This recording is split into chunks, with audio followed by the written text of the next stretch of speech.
Yeah, hi. Is this Middlebrow?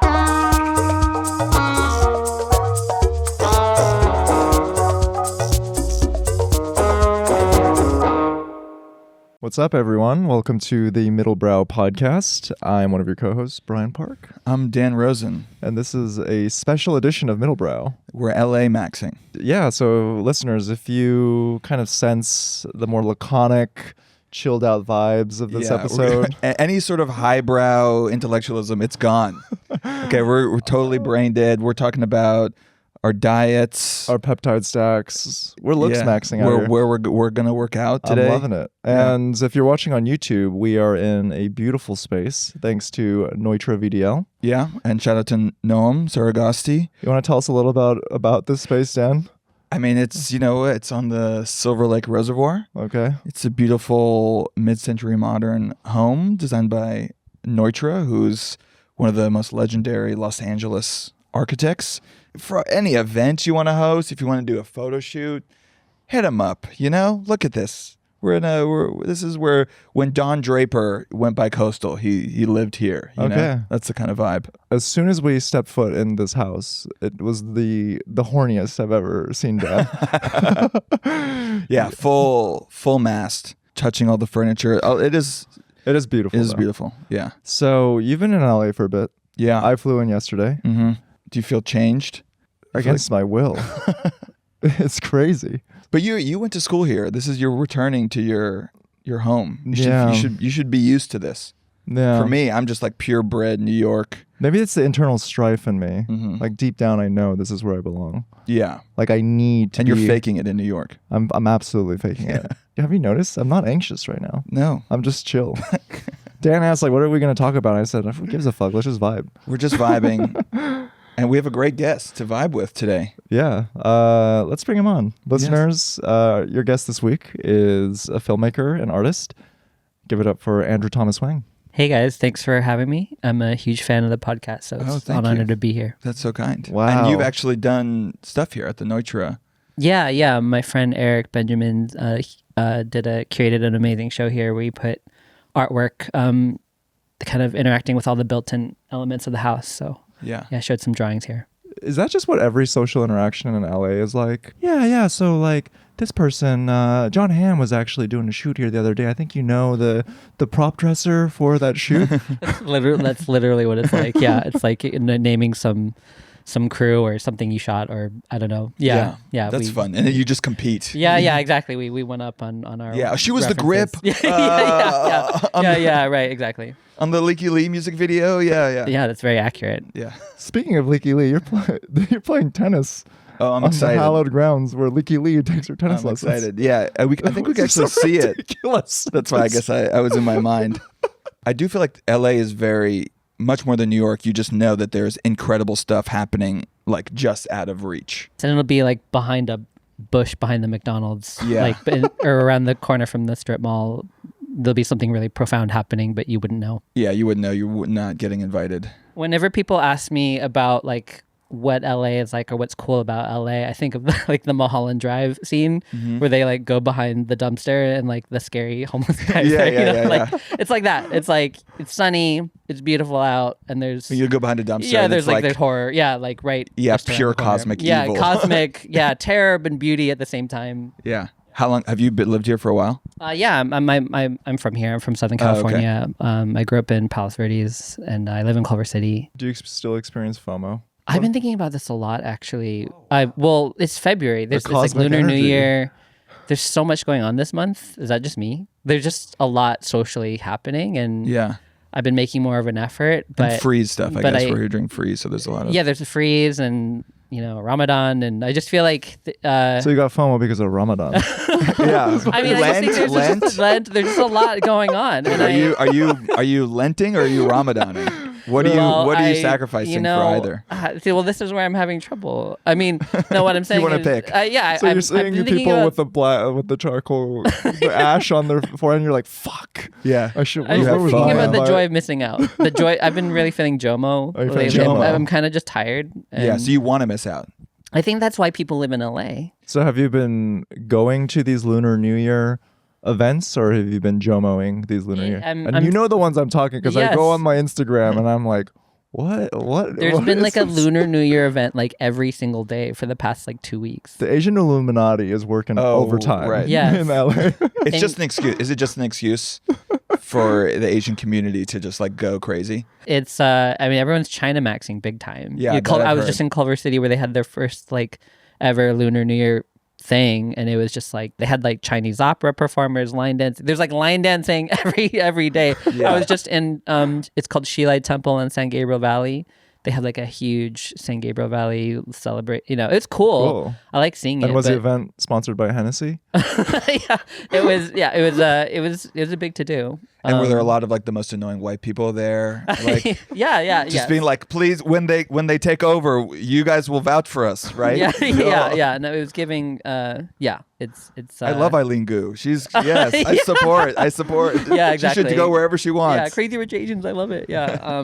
So I am familiar with your work because you direct a lot of music videos and you collaborate with FK Twigs and Bjork. What's the Crafty like on that set? Yeah, we're talking about That's it. such a very important question. Is it like unicorn blood? I'm actually like whale meat or Just clouds. clouds. Yeah, you get paid in like bird song. Yeah. Well, I mean, it really depends. I mean, I've been on Bjork shoots where we're like literally scrapping together Icelandic hot dogs and, you know. Wait, what is an Icelandic hot dog? Is that like fermented shark? I mean, hot this- dogs are a big deal in Iceland. Really? They really are. I think it's like the American colonizing Is presence. it their like American? Is it their interpretation of a hot dog, or is it actually hot dog? Either, I don't know. They have their own mayonnaise that has its own Okay. vibe.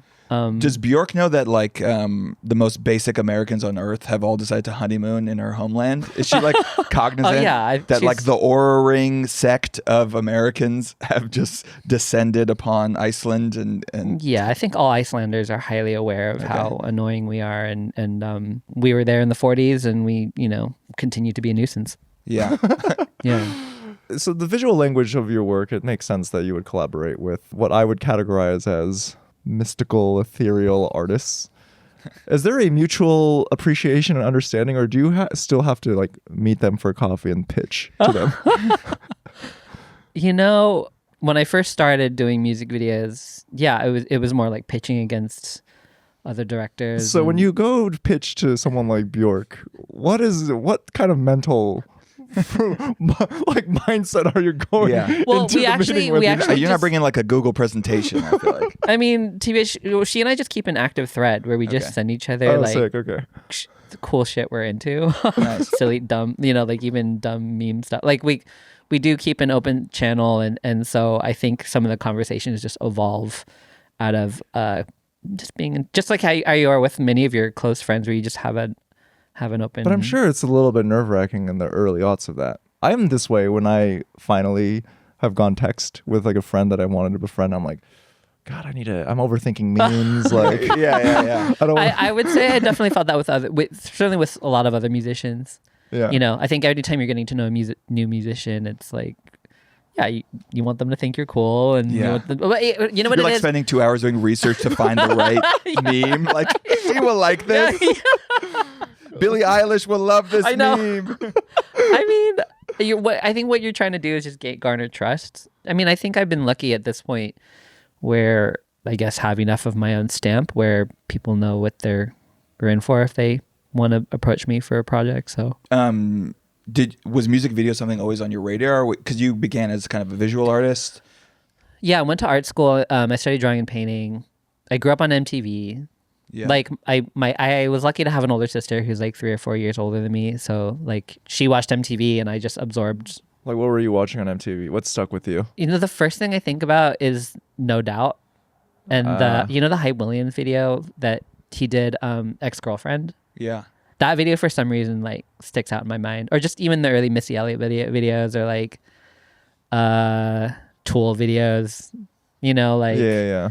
Were they Oh, showing that's- Tool videos on MTV? I don't remember. I just remember like my friends being like, "Cool Tool videos," you know, like Yeah. I was just watching a movie the other day, Nirvana, the band, the show, the movie. Yeah. And they made a joke about No Doubt in the film. Do you know what No Doubt was like before Gwen Stefani was brought into the band? You don't want to fucking know, man. Yeah, it was like Black Eyed Peas before Fergie. You're like, there's a reason. Yeah, no, I mean, that it was a moment. So that inspired you? I think that was just the culture I grew up in. And then when I was in college, I was obsessed with the Palm Pictures director's DVD set with Spike Jones and Chris Cunningham and Michel Gondry. Yeah, Michel Gondry. Yeah, we've talked about how like music videos really were like a vital like art form. Yeah. And pipeline to like I mean David Fincher came from music videos. Yes. Hype Williams. Glazer. Sorry, who did you say? Oh yeah, Jonathan Glazer and like Yeah. Oh, Jonathan Glazer came from music videos? Yeah. Uh-huh. Which I feel like you can feel a little, definitely, in like especially as like Under the Skin and Birth. Yes. I think for me, honestly, Chris Cunningham was like the template. I was like, because I remember him doing his live shows where he worked with Bjork, right? He worked with Bjork, and then he would do his own like live shows where he would show his Rubber Johnny stuff with his own music and project it behind him. And I remember thinking very explicitly, like, I want to do that where I can operate commercially but still do my own art, you know? Yeah. And so living in between was kind of a goal of mine from very early on. I also think about those Palm Pictures DVD set and like what great marketing it was and how it kind of sold this idea that we could do this for a living, which there were six people who were able to do it. I mean, like, these are the six.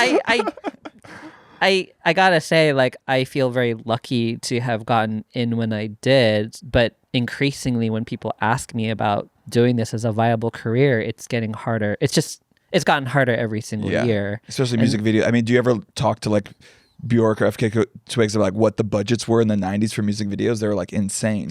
I mean, yeah, I think Bjork specifically came from, she's the product also of an economic era, political economic era that's not repeatable. So I think, I don't know, we're all still making videos, but when I think something that made me feel really old was when I, my friend Aiden Zamiri did the Charlie XCX 360 video, which I thought was brilliant.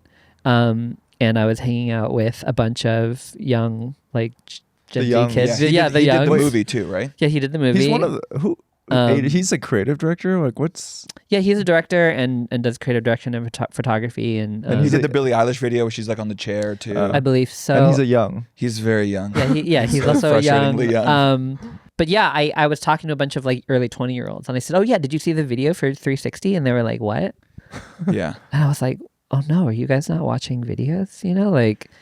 I saw the TikTok fan compilation. I think that they have our videos have been reduced to those looping things you see on like Spotify, the visual. Oh, I know, yeah. It's which like aren't even synced to the lyrics. Yeah, it's just kind of like what are the youngs watching visual, like, or I don't know. They're watching that song to a lip sync of people, like a 20-second loop is being lip synced to by a TikTok reimagining or re-performance of the song. I do think still, though, that videos are important for the narrative of who this artist is. And people still, like, clearly in K-pop, like, videos are still really important. Yeah. And pop, I think videos are still really important. But what's, like, a music video that you feel like, I don't know, like, I feel like the Hey Ya music video when I was in middle school was, like, massive. And we were all, like, waiting for it to come on. And it's been a long time since someone's been like, this music video has, like, changed everything, or like you have to watch it. I think when a video does that now, it's a rare landmark moment that has to be under really precise conditions. Like I think of Donald Glover's This Is America. This Is America, exactly. Yeah. That was like a watershed moment. I mean, I was lucky that Cellophane with Twigs happened to become a moment. Yeah. And whenever people ask me about it, I feel just grateful because I don't know that is repeatable. It had to do with specifically what she was interested in, what was happening in her life, the fact that she was doing pole, and a combination of my ideas and narrative.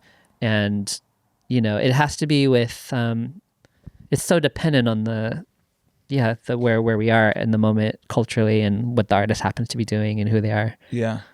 Well, I'm always curious if like music videos as a training ground actually for a lot of directors in the 90s, where it was like, and commercials as well, were both ways that directors could have a budget and to explore their ideas and cut their teeth in a way that is really difficult now. Like everything is so scrappy. Yes. Yeah, and sort of like visual storytelling is gone, I think, from a lot of film.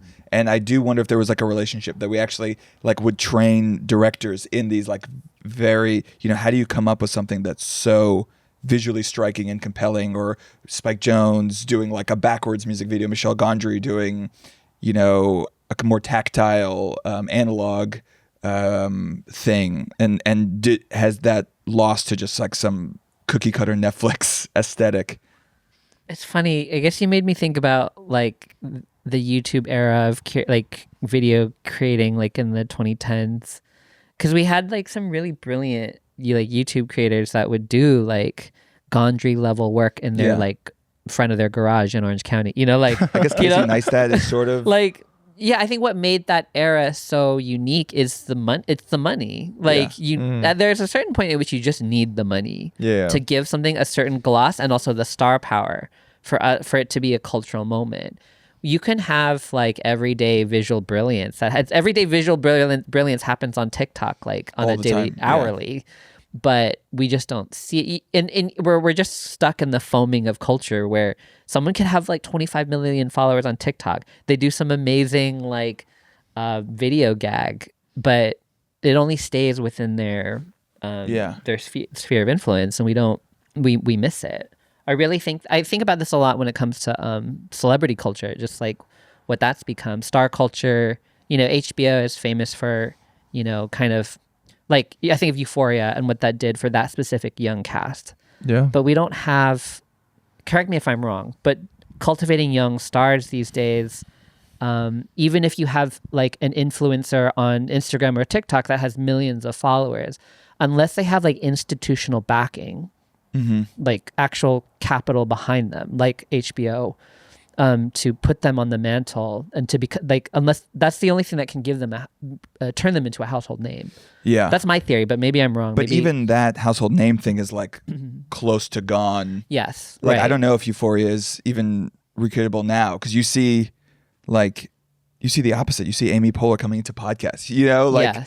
You'd think like the goal would be hopping in one direction to mass culture, and it's actually like, Brian and I did this so we could like as a stepping stone to get bigger things, and now everyone's like coming to this. The podcasts are the thing. I do think audiences are fatigued by the recycling of all the same people. Like when I open up TikTok and I'll see videos of Heated Rivalry or the new JFK Jr. show, the top comments are almost always giving credit to like casting the unknown stars of now, like Connor Story or Hudson Williams or who the JFK Jr. actor is, like Paul Anthony Kelly. Yeah.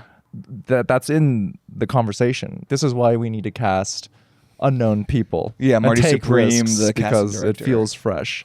And I think, I mean, if it's in the comments of a TikTok, then I think it is a cultural phenomena that it feels palpable. So is that what you're going to do? You're going to start casting some unknowns in your music videos? I mean, well, I've been trying to make a movie for almost 9 years. And casting, I mean, I've always known who I want to cast. I mean, like I have some amazing actresses cast for my movie. But, I think because it's an Asian-led project, I think it like we still run into the problem where we don't have a lot of Asian stars in North America or Europe that can move. This is great, but have you considered Simu Liu? Yeah. No comments. No comment time. Like we still, we just don't still as a community, as a diaspora, don't have the capital weight to attract financiers. And the sad reality is that the number of financiers who are willing to fund independent projects are dwindling because because the market is collapsing. The reality is that all the institutions from the last century are crumbling. Includes and like the kind of going back to what you're saying, everyone's tired and no one really wants anything. Everyone's tired. No one wants anything. No one knows what they want. And so I don't believe I believe filmmaking is obviously still alive. People are still doing it, but the market No, the market's is gone. completely And gone. it's not. I mean, yeah, I have films I'd like to make, and it seems like whenever I confront like why I want to do that, it's like, is it just pure nostalgia? Is it because it's what I grew up and I want to do? And is it really the relevant art form that we imagine it is, that where you can, take ideas and present them, and that's where they live? And I feel like it's not really. I think about this on an hourly basis. Yeah. Like why do you daily want to make a basis. film? Like I think about this on a Yeah. minute to minute. Like why am I doing? We told this? Andrew that this was going to be a very chill. No, we're vibey- this is have, like, therapy. I guess- no, This is also total- does have a very therapy like No, I know. set with all these books. Yeah. Why do you want to make movies? Oh man. What is it? You're doing the thing. You're making music videos. You could do commercials. doing fine art. Sometimes I durational fear- videos. Why not Sometimes- opera? Why not make opera? You know, it's funny. I just worked on an opera. Which one? I worked on a production of Turandot, which is by Puccini.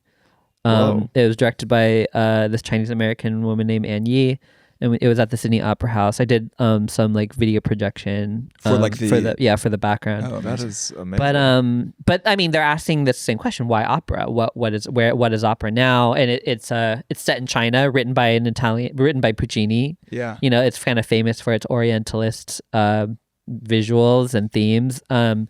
I do wonder if film is going the way of opera Novels. novels, and I even saw some article that said that like young kids in film schools around the country just don't have the attention span anymore to watch movies. That is crazy. Yeah, in film school. You think at least in film school they'd be like, all right, I can sit through. The Matrix is like too slow. I think that for the one, I mean, this is where a fear of mine is that maybe it's purely indulgent, that like I'm doing this for me and the journey. You know what? I'll be honest. I think one of the reasons I really wanted to make a movie is for the community, like being kind of in the throes of battle with a team of people for weeks, and you're there to accomplish this mission is like riveting to me. And I've seen other crews that come together after making an independent film, and the bond is like really, No, it's the most fun. It's like it's an excuse fun. for adults to be in camp. Yeah, I mean, this is why AI sucks. Like, I don't want to write a sentence and have it finished. Like, I do the labor because the labor is like the fun part of it. But someone said to me recently that they wondered if, because of AI, maybe being on set and making a film is just going to become a privilege that few people can afford. Yeah. And that it's almost going to be like, paying for a safari or something, like, like, totally. I want to be on set and I want to like call action and I want to, is it going to go that way? I And don't in the way that you have like Sherpas who take you up to Mount Everest, they'll be like the grips. Yeah. They're like, all right. I mean, yeah, and it's like, whereas, the peasants are just like writing prompts, like, I mean, but look, like, there's also a part of AI that has made it more democratized and easy for people to like do certain things. So it's like, and the quality is just so good from that. We're all, I mean, it's upsetting. We're all watching. It's upsetting. It's getting pretty good, Dan. It's getting really I guess I scary watched good. the Will Stancil gangster rap video on Twitter. That was all AI. It's all AI, and how did it look? It was somewhat amusing. I don't know. You know exactly what it looks like. Did you see the trailer for Darren Aronofsky's new AI movie? Oh, the American Revolution one. Yeah. I'm glad he did that because now we can all fully admit that he like sucks, and we all knew in our hearts that he's like a hack, and like and his movies are The Wrestler is good, and that his movies are like overwrought, edgy, and every time I listen to him talk, I'm like, what? You take yourself so seriously, and now this like laid bare that he's. Yeah. Sorry. Yeah. Would love to work for her. Yeah. No, I was kidding. But it's like movies you like when you're like 12. Like that's what he makes.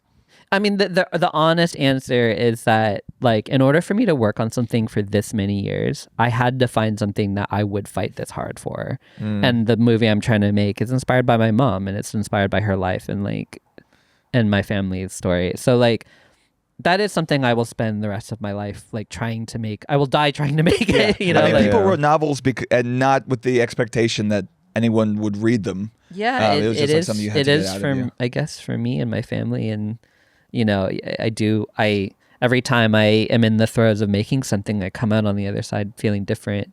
So have you thought about turning it into a tweet? I mean, that would be more cost effective. Yeah, that would could reach more people. I have thought about, I have just thought about like, or do a screening experience in Fortnite, maybe. What? And do a screening experience in Fortnite. I mean, that's actually not a bad idea. That's a fantastic idea, actually. Okay. I feel like that's closer to your field. I mean, a live online live multiplayer. Actually, that's kind of a really good idea. It's almost like it's like video game. It's like game theater, right? Yeah. It's almost like a video game radio play. What was that those guys did like Hamlet in GTA? Really? Yeah, and they like released a movie and they like acted out Hamlet on the multiplayer GTA. See, now we're talking. I guess the thing is, you can't underestimate how visually literate like the population people catch on really fast. People we can catch, even though like AI videos are so good, there are a lot of people that have like a really good eye and they can clock it. Yeah. I mean, there's a lot of people that can't.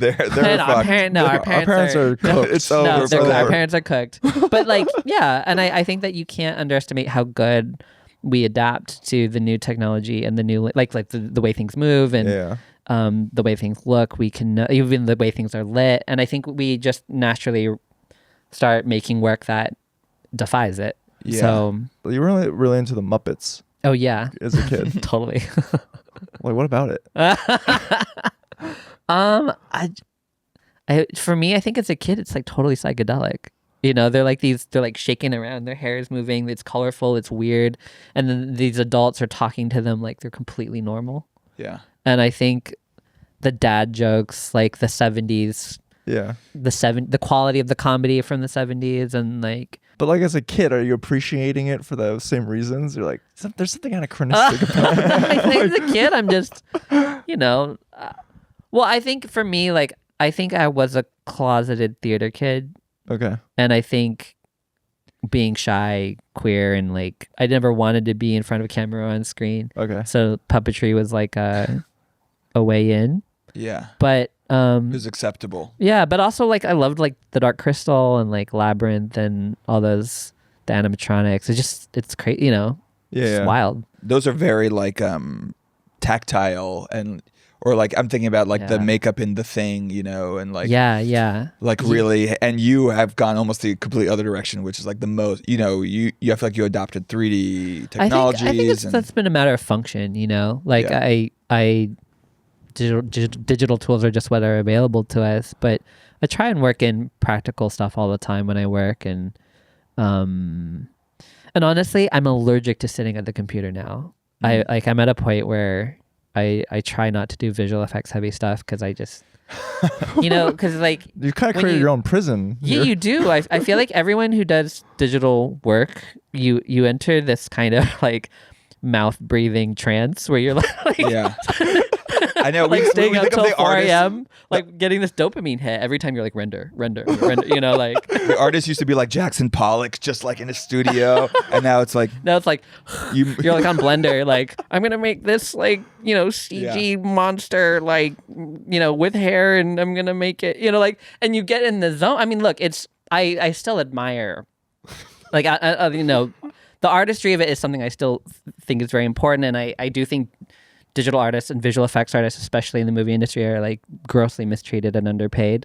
But just personally doing that work wrecks my body. It wrecks my mental health. Yeah. So are you playing more pickleball these days? I'm actually taking kung fu lessons right now. Wow. Whoa. And it has it's radically. Actually, I appreciate on previous episodes of your podcast sharing your physical fitness and exercise. Our little artist attempts at you're what is the body? I forgot I have a body. What supplements are you taking? Yeah, yeah, what's your regimen? We are in LA, so I guess we're in LA. I love this. We have to talk about Wait, it. can you talk more? Elaborate on kung fu. It's just really been. It's very wholesome. It's with parents and kids, and it's in You're beating up kids. What? I'm beating up kids. I'm kicking kids. I'm it's been a good mind, but the gym is so boring, and I appreciate a mind body practice that's also like China maxing. It's China maxing my, you know, like you're returning to I'm returning to my roots. And I mean, I did have a very clear moment when I was working on the cellophane video. Actually, Okay. it was in the Ukraine. We were on set. Someone threatened you, and you're like, I want to beat this guy up. Twigs was like in the mud pit, and everywhere we were all tired out of our minds, and I did have a clear moment where I was like, I need to exercise, like I need to work out, I need like, because I'm gonna lose it, you know, I can't stay calm in a high stress environment if I'm not like taking care of myself. If your core is not. Yeah, my core. You were trying to activate your core. My core and strength. Like, it's just gone. So I did have a clear like, okay, I need to get off the computer and off screens and like. That is probably the best exercise inspo origin story we've heard to date. Yeah. Who's like a jacked artist? A jacked artist? good I guess Matthew question. Barney's like. I mean, Twigs is like. Twigs you is know, No, but but she's like a performer, so I guess I feel like there is. What is this weird No, like stipulation? fine artist. Oh, you mean like a pop artist? No, like a painter or a sculptor. Who's or, a jacked artist? Jeff Koons seems like he's jacked. Oh yeah, Jeff Koons is freaky. Yeah, but that's kind of sort of part of his whole like. Wait, was it Linda Benglis? Who is the female bodybuilder? Was it Linda or no? Who I did don't like know. the smile dildo? Maybe, yeah, and like, or there. I just remember seeing like female bodybuilder. Jonas Wood is jacked now. Yeah. He's very LA though. That makes sense. But to me. he's jacked. Like he posts a lot of selfies of him working out, and he's jacked now. Like it's really inspiring. See, Actually. the nice thing about martial arts is you're getting jacked and you become deadly. Yeah. You know, And you can feel actually- deadly now. You I feel like mean, you can. I'm close, inching towards it. Okay. Are your You're what- classes well attended? Because Kung Fu, it's pretty old school, and as far as MMA They're well goes. attended. I mean, my instructor's amazing, and he's building more and more students, and it's popular, especially among parents and kids. And I have tech leaning tendencies, so when I see MMA, it's just mostly Brazilian jiu-jitsu. And so immediately all of the other martial art, like all the other disciplines kind of just fall off by the wayside in my mind. Like, I'm not going to do Taekwondo. I'm not going to do Kung Fu. Yeah. Because if it was actually legit, they would be in the octagon.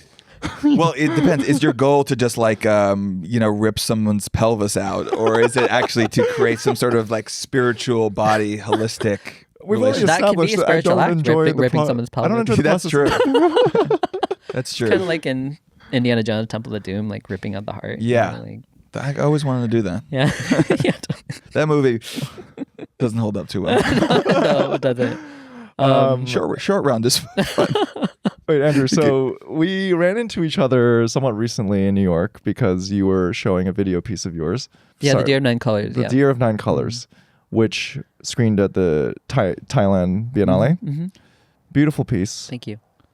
I do want to ask though, because you make films, you direct music videos, and this is a video art piece. Where do you draw the line between this is a video art piece and then I'm going to screen this as a short at Telluride Film Festival? No, this is actually, literally just talking about this yesterday. I feel like the problem, one of the problems with making feature films is that to finance them, we just don't, the capital isn't there to go. I mean, or we can do it like, You could go to Dubai. I mean, Yeah. I mean, yeah, we'd have to leave the country or do it like, in one location. And shorts are, within closer reach, but even shorts are still hard to fund. Yeah. And then the problem with shorts is that there's really no market for them. And, at best, they've been like a proof of, they're there to showcase what you're capable of. But in the art context, if it's video art, then it suddenly exists in a market. Yeah. Things seem to only be legitimized if they exist within a market. But also selling video art is like incredibly hard, So I think for me, it's like I wanted to tell the story. Short form was what was financially within reach for me. Yeah. And I treat it as video art because then it can exist. It can be enshrined with this is art. But then I think my strategy has been like, I'll do it all. I'll put it in galleries. I'll also send it to festivals. And then when the time's right, I put it online so everyone can see it. Yeah. And I think maybe it's like a little bit of a messy approach, but I'm kind of just like, let's just do it all and see what sticks. And I mean, Nowness is one of the only video curatorial platforms that are left standing from, Rest in peace, Vimeo staff picks. Yeah, exactly. So I just think that like, my strategy has always been like, let's release it on all these platforms and make it. And sometimes I'll do a different edit. Actually, what you saw in New York was a 3-screen version that will only be available as an exhibition version. I've also met other fine artists that show their films, and then they'll always accompany it with sculpture, so that, I don't know, there's a material object related to art, because you have art. Yeah, I mean, I just think maybe my approach has always been to be kind of amphibious, like, and maybe it's also a form of like self-protection, so I don't get too heartbroken if my film career doesn't work out, then I can at least like do video art, or if I don't do video art, I'll do like, I think I'm constantly trying to negotiate this tightrope. For one, depending on the context in which I'm seeing a video piece, my behavior as an audience member changes. Like, particularly if I'm seeing in the context of a gallery space in which I saw your short, I think I'm like paying extra attention, and I'm trying to like figure out like what's the ulterior motive, like why is the artist making this? Well, you're thinking about the frame and the lighting and the music, everything you're thinking about as far more intentional than when you go to see a movie. You're kind of just let it wash over you, right? And however, your film, it felt very cinematic and it was entertaining. And so Dan and I have talked about this, where if it's like a video piece, is it art anymore if it's entertaining? Yeah, it can't be. This is too much fun. It's a requirement that if it's video art, it needs to be like dry as fuck. Yeah, it needs to be like, it needs to be durational. Durationally challenging. Durational. You need to be able to come in at like any point and be like, okay, I got it. Yeah. It's funny, actually, people saw my work in Thailand, and then they came out and they were like, oh, that wasn't video art, that was a movie. Yeah. And I was a little offended. It was too fun. I was a little bit. I was like, does that mean it's I wanted too to fun? watch the whole thing. Yeah, like I'm not. I didn't want. I'm not alienated enough. Yeah.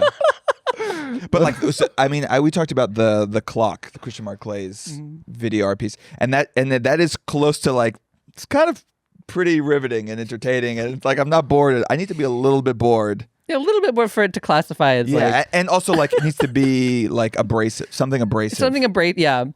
Actually, one of the best video art shows I've seen in Los Angeles ever was the Paul Pfeiffer show. Do you know what I'm talking about? Oh, yeah. Do you know Paul Pfeiffer? No. Paul Pfeiffer is a Filipino-American artist, I think. Yeah.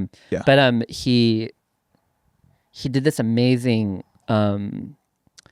what he did is he would usually have like 2 screens in conversation with each other. Like one screen, he showed the Michael Jackson court like video where I don't know if he was like confessing or he was like making his statement when he was facing all those accusations. And then on the other screen, he had a choir of young Filipino kids like echoing and repeating what Michael Jackson was saying. Whoa. So I think what was so brilliant is that, you juxtapose these two things, and then there's this like invisible relationship like that you feel palpably between these two screens. And like, where am I going with this? I guess like, but there's no narrative, I guess. There's no narrative, but it's really entertaining. Yeah. I think that we always want to draw this line between art versus entertainment. Yeah. But I truly believe that like accessible, I believe in art you can touch, and I believe it's really important to make art that like if people don't laugh or cry, I do think it's kind of like a shame, especially if you spent a lot of money on it.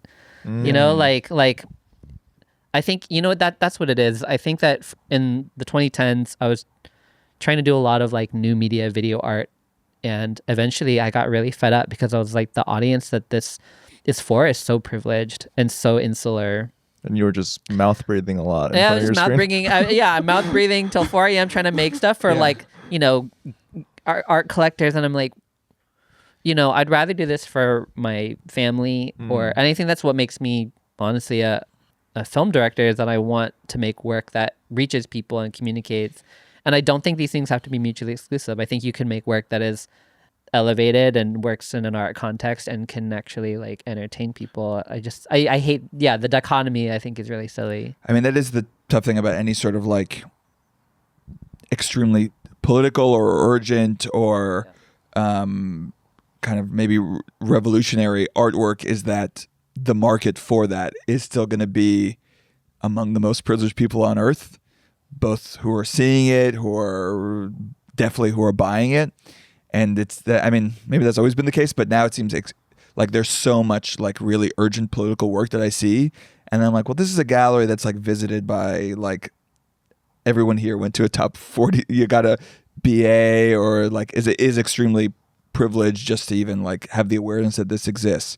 And there does seem to be something irreconcilable about it. Yeah, and there's a gate. It's just like the whole discourse about academic language in the fine art world. The chin scratching nature of it is a form of gatekeeping. Yeah. But artists do that too. Like obviously the galleries do that to sort of increase the importance. But I do find artists also using that language, and like the only people I barely understand this, and I like So, yeah, I think we've all been like, it's all been beaten into us, and we're like, oh, I have to use this language to get in. And there's this farcical idea that you have to create this obtuse,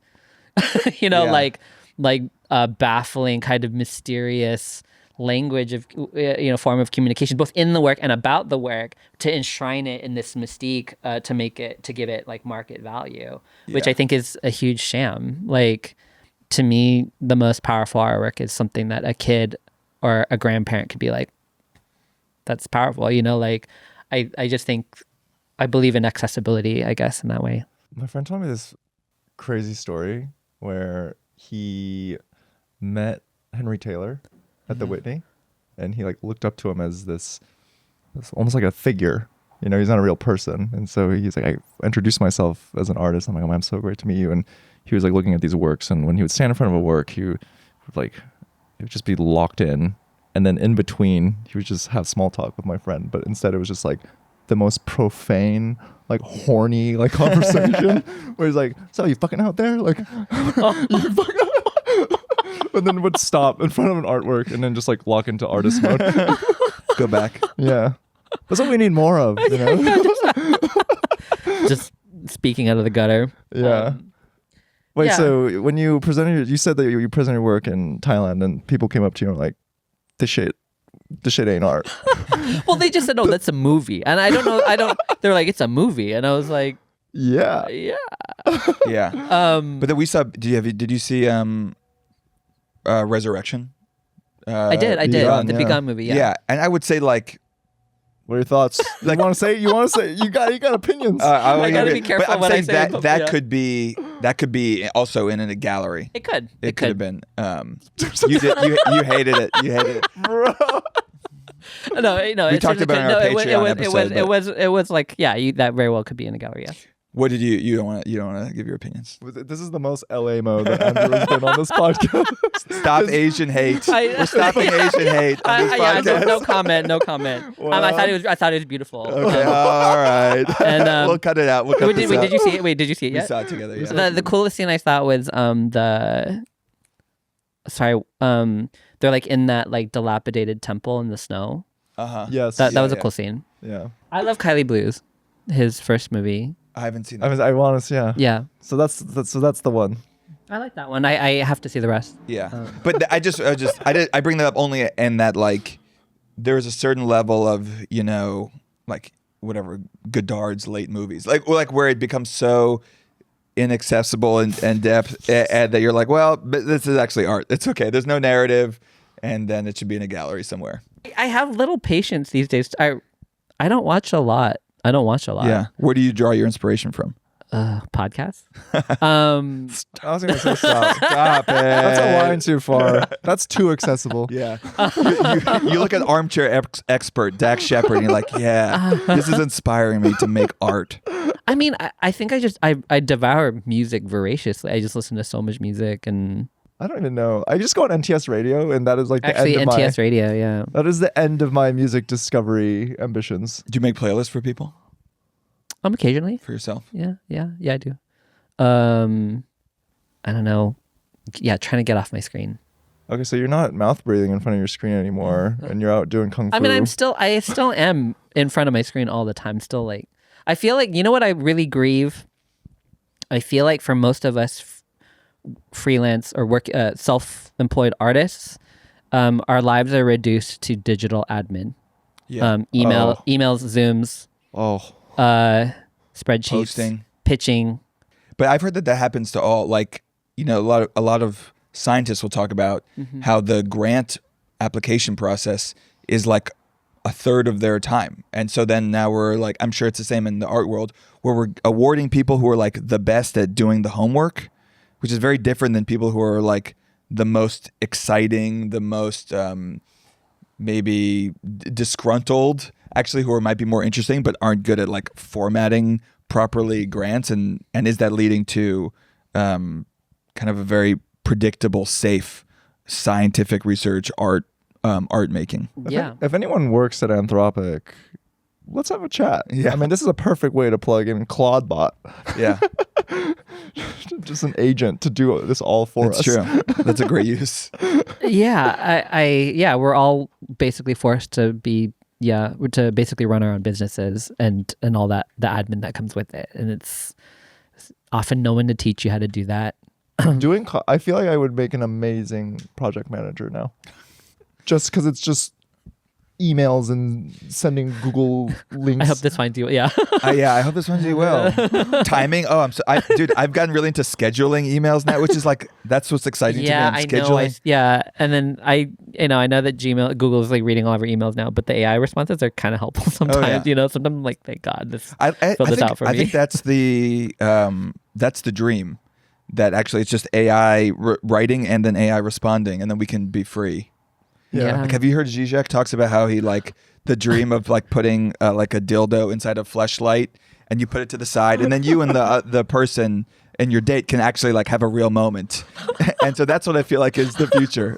Is our AIs will like just do all the bullshit with each other, and we can actually be human. Wow, that Zizek image and reference is kind of very apt. Yeah. If you put the dildo inside of the flashlight, and then they, in sort of a cosmic Lacanian sense, free us to be human. The value of this home just went down. Yeah, the value of Neutra, the Neutra house just went down. Dude, what the? Yeah, I want that. I want an AI agent to do all of this, and then we could just like run into each other on Runyon Canyon and just have a little stop and chat. Yeah, exactly. Half of our podcast, Go get an Air time One we start shake. the podcast is like editing and like, do they like? All right, now I have to post the YouTube Shorts. Now I have to post the Instagram. Now I have to Yeah, post we're the all TikTok. content creators now. It's You You know, really I grim. don't want this to become a podcast where we complain about podcasts. No, I'm not even complaining. Everyone who's I'm living listening. my dream, Dan. What the fuck are you talking about? Dream bigger, baby. Dream bigger than Dad, doing do a you realize podcast what with a me. privileged position you're in to be complaining about podcasting Yeah. at Neutra VDL? Yeah. I'm saying we're all. I hope it's all wasted I hope there's a potential. coal miner in West Virginia who listens to Middlebrow. I just think like Actually, I don't think Adrian Piper is just like spending their career responding to emails and doing great. I think they were just able to like make work. Yeah, And- maybe. Yeah, I guess if I were to fantasize about an artist that didn't have to do this, it would be someone who did their work before the internet or just completely off. Yeah, I'm does it sure off Bjork the grid. isn't doing admin. I mean, be surprised. I mean, I know it's almost sad to me that she's. everyone. texting There's no you one. in There's no memes. one that Bjork's like, escapes. one sec, let me download I have to download the Zoom app really quickly. There's no single person that escapes the art commerce tightrope. I don't think I know. anyone Dude, does. Madonna responds to my Instagram stories, and sometimes I'm like, "You're so much better than looking at my stories." like you watch my video? No, Madonna. There's no need for you to do this. Have you seen Madonna's boyfriend? She's on Discord, dude. Do you guys use Discord? No, I but we're old. Yeah. Do you? I have some friends that we have our own little chat on. I've been using it more lately because What's the topic? What's your own my little- friend has what's your an own- amazing podcast called Microdosing Fantasy, and we just nerd out and talk about fantasy stuff. Whoa. Yeah, but Are there artists doing interesting things on Discord and Twitch and? Twitch, I sure. felt like Yeah. Twitch was amazing. The people I saw doing live, streams on Twitch were getting really innovative. Yeah. I think that's a really great art tool. Wait, what's microdosing fantasy? Microdosing Fantasy. So you just like We just each week you we come in just with like geek out on like our all the fantasy films that traumatized us, and like okay. I don't know, Never Ending Story. I don't know. It's like Holy Mountain. Would Yeah, that be yeah, on there? yeah. You got that's Never-Ending Story and Holy Mountain. are, I like, mean, there's a completely- relationship. There's a I've actually seen Never-Ending Dragon in your work a little. Never-Ending Story in your work a little that bit was with a the pivotal- dragon. That was a pivotal movie. Labyrinth, I guess. Yeah. Wait, sorry. I was gonna ask, like, what you guys were just talking about, like podcasts and your audience and like a coal miner listening to. Yeah. What is your demographic?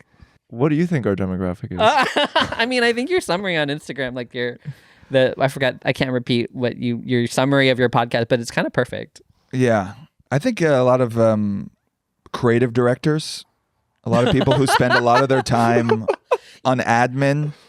Sorry, on that topic, I remember thinking to myself that when I became, like, when I do, like, I do advertising to pay my bills, but my goal has always been to put my own artwork and the music videos, like, foregrounded, because I wanted to attract creative directors. Yeah.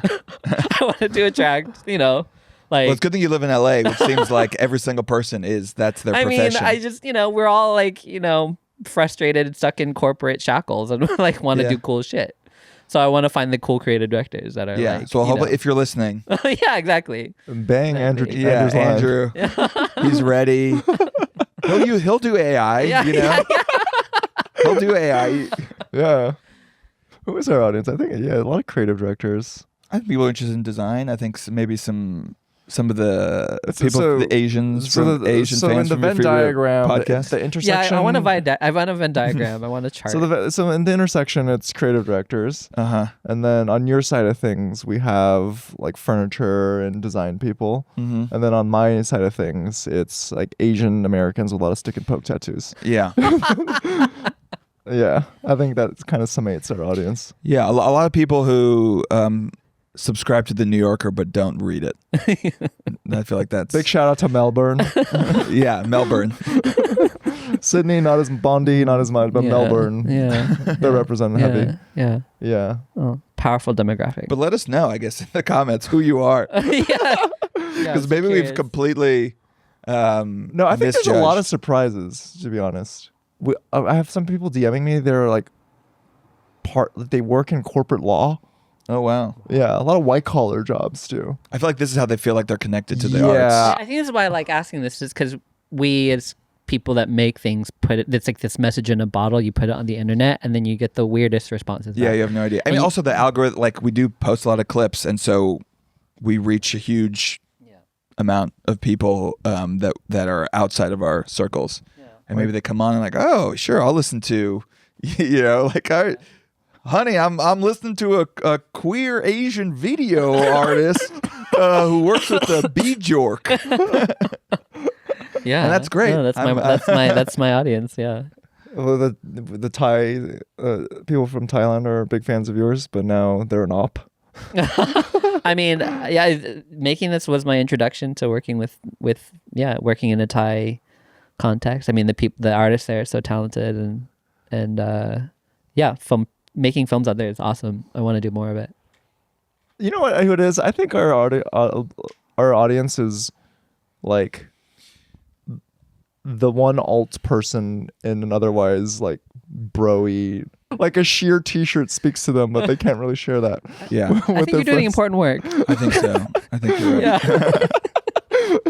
Making change, making a difference. They want to upgrade beyond the lazy boy, but they know that all their friends... Actually, I'm very pro lazy boy. Really? I think lazy boy. Yeah, actually, that's kind of my current saying. If you eat something really yummy and it's like, I say it's lazy boy. It's a lazy boy. It's a lazy boy. Do you own a lazy boy? No, I aspired to. I don't believe you. You know that you couldn't live. You like. You were too I'm cool working in towards LA. it. I'm working towards it. Someone would come into your home I'm and they'll closeted. judge I'm you. shackled. I You're need a closeted. podcast. I need a podcast to inspire me. You're a closeted to achieve, like basic American. Yeah, exactly. Yeah, I need a podcast to bring out my true form. You want to shop at Ross's, but you can't. I do shop at Ross. You do? Actually, I'm working towards that goal. Okay. Yeah. But in a place like LA, that's subversive, Dan. It's ironic. But that is you're doing what- it ironically. But that's what's subversive about LA. It's like, that you have to lean into the trashiness of it. Mm-hmm. I mean, we Like, spoke to The George. Wahlburgers of it all. We spoke to George Severus, who hosts a podcast called Stradio Lab, and they just kind of dissect gay culture. And he did teach us that gay fashion, it's almost like a thing where the shittier you look and the more straight you appear. Yeah. That's good fashion. Yeah, my gay friends and I talk about how like the Bass Pro Shop is like the current Yeah, that's the like gayest gay place fashion alive. du jour. Yeah, like Yeah. Oh, the pyramid. yeah. The Like you need to pyramid. dress like you just came out of the Bass Pro Shop. Yeah, and we've talked about how like the men's rights people dress like the Queer Eye guys from 20 years ago. Yes, exactly. It's Yeah, beautiful. LA to me is you're kind of in the dumpster where you can kind of scrape the bottom and find what's cool and Yeah. It's you know, beautiful. yeah. Well, I like that all the hot people dress like shit here. Yeah. I think that's kind of nice. It's the art of dressing down. Yeah. I I don't think know it if they looks know good. how. I don't think dressing down implies intentionality. And I don't think actually anyone here has swag. No, Dan, I just don't think you're on that level yet, bro. Or maybe it's as we talked about, it's behind some hedge. Yeah, behind the exactly. hedge. It's behind the hedge, behind Yeah. the dumpster. That'll be Um, the title of this podcast. Yeah, that's Behind good. the hedge. Yeah. Yeah. All I right. think- Well, yeah. we're at time, Andrew. Thanks for joining us. Thank How was you. this? That was a blast. This was a blast. Yeah, it was Is there really anything fun. you'd like to plug, to shout out? Check out Andrew's music videos Oh, and his artwork on Go to his his website. website. Look at his works. Yeah, my Instagram is still the best place to find If my you're a work. creative director, slide into his DMs. Yeah, if you're a creative Yeah. director, slide into my DMs. Yeah, Um, if you're like an ad rep at Target and they're telling would you like they want to happily- use AI, we're trying to use like kind of new yeah. My dream is to do like a Bratz doll commercial. That's my dream. Or like a Huggies. I want like Huggies. Brett Saul's I- camp. Okay, if it's camp, so if it's camp, like I want to do like I feel like these days like tech, like the big jobs, the big advertising jobs are like tech jobs. Yeah. And they demand so much of you conceptually. Like I just want to do like a baby food commercial or like a or like a Fancy Feast commercial, you know? Like, wow, Boston anything market. for like children or cats or Okay, I feel like it's too within your ballpark though. Like Gerber commercial, Yeah. but then Yeah, the baby is actually an adult. Yeah, maybe it's a bit predictable. I don't know. yeah, and the baby turns into like a dragon. Yeah. yeah. All right. Well, thank you. Thank you. Thank you Andrew. very And thanks much. to the Neutra VDL Yeah. for having us. Support us on Patreon at patreon.com/middlebrow. All right, bye everyone. Bye everyone. Thank you. Okay, that was Middlebrow.